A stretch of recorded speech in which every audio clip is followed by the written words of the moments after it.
na yung motor ko. Isang talang 150 yung motor na. Hindi nasa driver yun. Utang na napakasimple naman yun. Huwag mo na ikwento.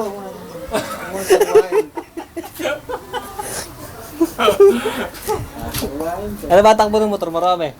Tumatakbo ba? 101. Pero 150 motor mo. 111 nga yan. Bago simba lang yan. Simba ka, kita ka mo. Matulin daw yung motor ko. Sabi ko sa loob, burat mo. May 150 yung motor mo. Para nangaasar pa, ano? Oo. Nasa.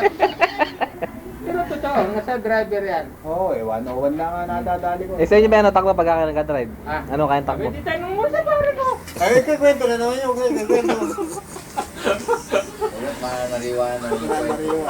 Pinalimutan na nga natin yung mga kwento. Pero maganda pala yung kombinasyon ng gulong. Pare ko, may ceiling, saka Dunlop yung ito. Safety ka pala. Dito mo ang simplang. Pag ikaw lang may dala, no? Ah, ako lang. Ikaw, yun lang. Wala simplang eh, nakita mo? Gusto pa ikwento mo pa yung ano? Kilig talaga ako.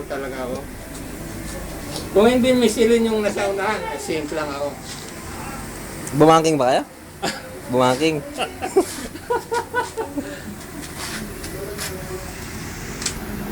Pumorma nga no.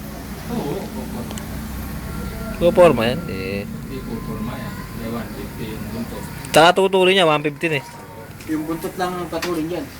Tutulin na yan dahil astang 150 na eh. Sa Astara, 150. Harap. Yayabang na nga yung mayari. Eh, dati naman eh. Kaya lang madadagdagan. Hindi, bababa pa niya yung